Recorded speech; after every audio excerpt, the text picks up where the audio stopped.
En el corazón de Buenos Aires existe un edificio que no solo es un teatro, es una declaración de poder, de ambición, de identidad. Un lugar donde dirigió Richard Strauss, donde cantó Enrico Caruso y donde la élite argentina soñó con convertir al país en la París de América. Este es el Teatro Colón. A fines del siglo XIX, Argentina era uno de los países más ricos del mundo. Buenos Aires crecía a una velocidad vertiginosa. Llegaban millones de inmigrantes. El país exportaba carne y cereales a Europa, y la élite política tenía una obsesión: convertir a la ciudad en una capital cultural comparable con París o Milán. El primer Teatro Colón había sido inaugurado en 1857, pero pronto quedó pequeño para las aspiraciones de la nueva Argentina. Entonces tomaron una decisión monumental: construir uno de los teatros líricos más impresionantes. La obra comenzó en 1889, pero lo que debía tardar pocos años terminó demorando casi 2 décadas. Problemas financieros, cambios de arquitectos, la muerte de sus diseñadores originales.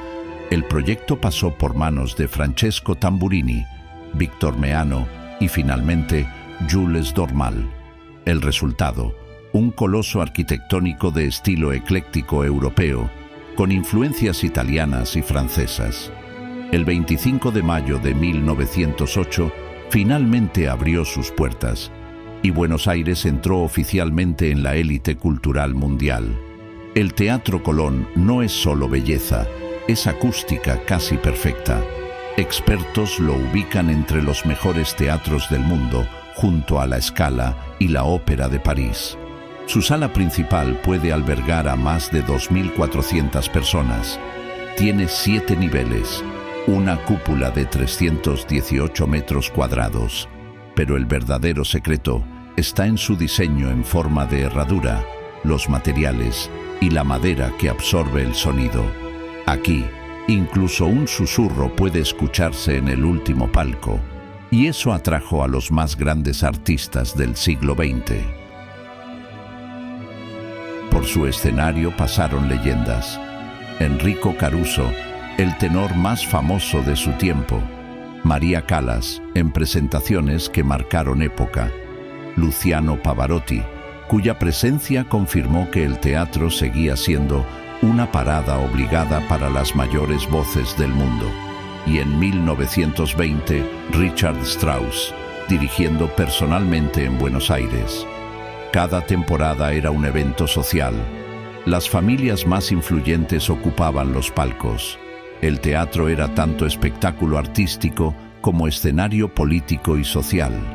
Durante el auge del país, el Colón reflejaba el esplendor argentino, pero también sobrevivió a crisis económicas, golpes de Estado y cambios profundos en la sociedad. A comienzos del siglo XXI, el edificio mostraba signos de deterioro. En 2006 cerró para una restauración integral que duró 4 años.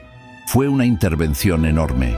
Se restauraron ornamentaciones originales, se modernizó tecnología escénica, se recuperó su acústica histórica.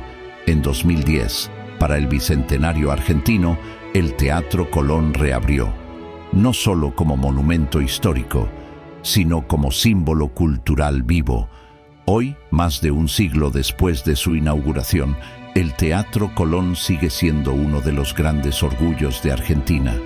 Es testigo del sueño de grandeza de un país, de su esplendor, de sus crisis y de su resiliencia.